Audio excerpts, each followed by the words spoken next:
Hello guys, welcome to my YouTube channel. എല്ലാവർക്കും സുഖമാണെന്ന് വിചാരിക്കുന്നു. അപ്പോൾ ഇന്ന് ഞാനൊരു പുതിയ റെസിപ്പി ആയിട്ടാണ് വന്നിട്ടുള്ളത്. ഇന്ന് നമ്മൾ വാങ്ങിച്ചിട്ടുള്ളത് ബീഫാണ്. ബീഫ് കൊണ്ട് നമുക്ക് നല്ലൊരു ഫ്രൈ റെസിപ്പി നോക്കിയാലോ. അപ്പോൾ ആദ്യമായിട്ട് ഞാൻ ബീഫ് നന്നായിട്ട് ചെറിയ ചെറിയ അലുവ കഷ്ണങ്ങളെ പോലെ മുറിച്ചെടുക്കുന്നുണ്ട്. എന്നിട്ട് നല്ലപോലെ കഴുകിയെടുക്കുന്നുണ്ട്. ബീഫ് നന്നായിട്ട് കഴുകിയെടുക്കണം, ഇല്ലെങ്കിൽ അതിൻ്റെ ദോഷഫലങ്ങളൊക്കെ നമുക്കറിയാമല്ലോ അല്ലേ. അപ്പോൾ എന്ത് ചെയ്യുക, നന്നായിട്ട് ബീഫ് കഴുകിയെടുക്കുക. എന്നിട്ട് അതിലേക്ക് കുറച്ച് മുളക് പൊടിയും അതുപോലെ തന്നെ മല്ലിപ്പൊടി ഞങ്ങളിവിടെ ഉണ്ടാക്കി പൊടിച്ച് വെച്ചതാണ്, കമൻറ്റ് ചെയ്താൽ മതി. പിന്നെ കുറച്ച് കല്ലുപ്പും കൂടെ ഇട്ട് നന്നായിട്ട് തിരുമ്പി തേച്ച് പിടിപ്പിക്കുന്നുണ്ട്. നിങ്ങൾക്ക് ഇതിന് കുറച്ചുകൂടെ ഫ്ലേവറിന് ആവശ്യമായിട്ട് വേണമെങ്കിൽ ആ കാശ്മീരി മുളകുണ്ടെങ്കിൽ ചേർത്ത് കൊടുക്കാം. അപ്പം നല്ലൊരു കളർ ഉണ്ടാവും, പക്ഷേ അതത്ര നല്ലതല്ല, അതുകൊണ്ട് ഞാനിവിടെ ചേർക്കുന്നില്ല. എന്നാൽ നന്നായിട്ട് തിരുമ്പി തേച്ച് മാറ്റി വെക്കുന്നുണ്ട്. എന്നിട്ട് നമുക്ക് എന്ത് ചെയ്യും, ഇതിനാവശ്യമുള്ള സാധനങ്ങൾ അരിഞ്ഞെടുത്താലോ. ഇതിനാവശ്യമായിട്ട് ഞാൻ ആദ്യം എടുക്കുന്നത് 2 വലിയുള്ളിയാണ്. പിന്നെ ഒരു പിടി ചെറിയുള്ളി എടുക്കുന്നുണ്ട്. ചെറിയുള്ളിയാണ് ബീഫിൻ്റെ ടേസ്റ്റ് എന്ന് പറയുന്നത്. അപ്പോൾ ഒരു പിടി ചെറിയുള്ളി എടുക്കുന്നുണ്ട്. ഒരു പിടിയല്ല, 2 പിടി ചെറിയുള്ളി എടുക്കുന്നുണ്ട്. ബീഫ് ഒന്ന് സെറ്റാക്കി എടുക്കാം. അതിന് ഞാനൊരു കുക്കറിലേക്ക് ബീഫ് വേവിച്ചെടുക്കുന്നുണ്ട്. ഞാനൊരു 10-12 വിസിലാണ് എടുക്കുന്നത്. നിങ്ങൾ എത്ര വിസിലാണ് എടുക്കുന്നത്? ഞാനൊരു തക്കാളി മുറിച്ചെടുക്കുകയാണ്. ചെറുതാക്കി മുറിച്ചെടുത്ത ഒരു തക്കാളി എടുക്കുന്നുണ്ട്. എന്നിട്ട് ഇഞ്ചിയും അതുപോലെ തന്നെ ഒരു പിടി വെളുത്തുള്ളിയും ഒന്ന് അരച്ചെടുക്കാം. അതിലെന്ത് ചെയ്യാം, നമുക്ക് ഒരു 2 പച്ചമുളക് കൂടെ മുറിച്ചിടാം. കുറച്ച് പച്ചമുളക് ഞാൻ അരച്ചെടുക്കണം. വഴറ്റുന്നതിനും കൂടെ ഇടുന്നുണ്ട്. അപ്പോൾ നമ്മളിവിടെ മുറിച്ച് വെച്ച സാധനങ്ങളൊക്കെ കണ്ടില്ലേ, ഇതൊക്കെയാണ് ഞാനിതൊക്കെ എടുക്കാൻ. ഞാനിതുവരെ ബീഫ് ഫ്രൈ ട്രൈ ചെയ്ത് നോക്കിയിട്ടില്ല കേട്ടോ. സ്വന്തമായിട്ട് ഉണ്ടാക്കിയിട്ടില്ല. പുറത്തുനിന്ന് വാങ്ങി കഴിക്കാറുണ്ട്. ബീഫ് ഫ്രൈ കഴിച്ചിട്ടുണ്ട്, ബീഫ് ബിരിയാണി അങ്ങനെ കഴിച്ചിട്ടുണ്ട്. പക്ഷേ ഇതുവരെ വീട്ടിലുണ്ടാക്കിയിട്ടില്ല. ഇത് ഫസ്റ്റ് ടൈമാണ്. എന്തായാലും ഒന്ന് ട്രൈ ചെയ്ത് നോക്കാൻ വെച്ചു. എന്താകുമെന്നൊന്നും അറിയില്ല.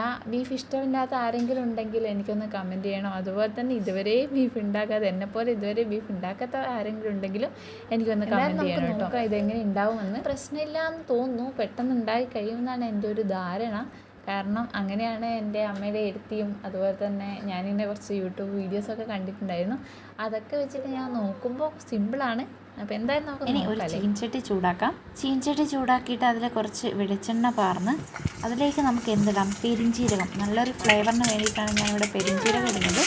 ഞാൻ കുറച്ച് പെരിഞ്ചീരകത്തിലേക്ക് നമുക്ക് എന്ത് ചെയ്യാം, ഒന്ന് കടുക് വരുമ്പോൾ കടുക് നന്നായിട്ട് പൊട്ടി വരുമ്പോൾ നമുക്ക് നമ്മൾ നേരത്തെ മുറിച്ച് വെച്ച സാധനങ്ങളൊക്കെ അതിലേക്ക് ചെരിഞ്ഞു കൊടുക്കാം. ചെറിയുള്ളിയും വലിയുള്ളിയും എല്ലാം ചേർത്ത് നമുക്ക് എന്ത് ചെയ്യാം, നന്നായിട്ടൊന്ന് വാട്ടിയെടുക്കാം. ഇട്ട് വാട്ടുന്നതായിരിക്കും നന്നായി, വേഗം വാട്ടി കിട്ടും. അപ്പോൾ ഇതിലേക്ക് കുറച്ച് മുളക് പൊടിയും മഞ്ഞൾപ്പൊടിയും തന്നെ മീറ്റ് മസാല. ഇതിൽ മീറ്റ് മസാലയാണ് മസ്റ്റായിട്ട് നമുക്ക് വേണ്ടത്. വേറെ ഒന്നും ചെയ്യില്ലെങ്കിലും മീറ്റ് മസാല മസ്റ്റാണ്. അതും കൂടെ ചേർത്ത് നന്നായിട്ടൊന്ന് ഇളക്കി കൊടുക്കാം. നന്നായിട്ട് ഇളക്കി അതിലേക്ക് നമുക്ക് എന്ത് ചെയ്യാം, കുറച്ച് കുരുമുളക് പൊടി. ഞങ്ങളിവിടെ പൊടിച്ച് വെച്ച കുരുമുളകാണ്. അപ്പോൾ നമ്മൾ പൊടിച്ച് വെച്ച കുരുമുളകും അതുപോലെ തന്നെ കുറച്ച് കല്ലുപ്പും കൂടെ തൂവി കൊടുക്കുന്നുണ്ട്. എന്നിട്ട് നന്നായിട്ട് കടുകറ അതിലേക്ക് നമ്മൾ നേരത്തെ അരച്ച് വെച്ച സാധനങ്ങളുണ്ടല്ലോ, വെളുത്തുള്ളി ഇഞ്ചി പേസ്റ്റ്, അതും കൂടെ നമുക്ക് നല്ല കറിവേപ്പിലയും ഇട്ട് നന്നായിട്ട് ഇളക്കി കൊടുക്കാം. 10 വിസിൽ എന്നൊക്കെ പറയാറ്. ഞാനിവിടെ 15 വിസിലാണ് എടുത്തത്. എന്നിട്ട് എൻ്റെ ബീഫ് വെന്തിട്ടുള്ളൂ കേട്ടോ. അപ്പോൾ ആ ബീഫും കൂടെ നമുക്ക് എന്ത് ചെയ്യാം, ഇതിലേക്ക് ഇട്ട് കൊടുക്കാം. എന്നിട്ട് നന്നായിട്ടൊന്ന് വരട്ടിയെടുക്കാം. ഇതിലേക്ക് ഞാൻ കുറച്ച് മല്ലിയിലയും കൂടെ തൂക്കി കൊടുക്കുന്നുണ്ട്.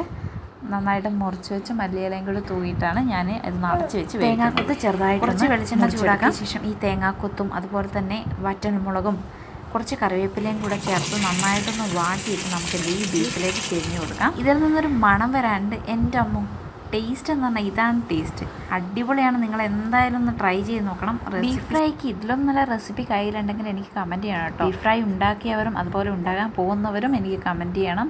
നിങ്ങളെങ്ങനെയാണ് ഉണ്ടാക്കിയെന്നുള്ള റെസിപ്പിയും കൂടി എനിക്ക് പറഞ്ഞു തന്നാൽ ഞാനതും കൂടെ ട്രൈ ചെയ്ത് നോക്കുന്നതാണ്. ബീഫ് ഇഷ്ടമില്ലാത്തവരാരെങ്കിലും ഉണ്ടോ? ഉണ്ടെങ്കിലൊന്ന് പറയണം കേട്ടോ. എനിക്ക് അത്യാവശ്യം ഇഷ്ടമാണ് ബീഫ്. ഞാൻ ഉണ്ടാക്കിക്കൊണ്ട് പറയില്ല, ഈ ബീഫ് ഫ്രൈ അടിപൊളിയായിട്ടുണ്ട്. അപ്പോൾ ആദ്യമായിട്ടാണ് എൻ്റെ ചാനൽ കാണുന്നതെങ്കിൽ ചാനൽ സബ്സ്ക്രൈബ് ചെയ്യുക. ഇഷ്ടപ്പെട്ടാൽ ലൈക്ക് ചെയ്യുക, കമൻറ്റ് ചെയ്യുക. കാണുന്നവരെ ബൈ.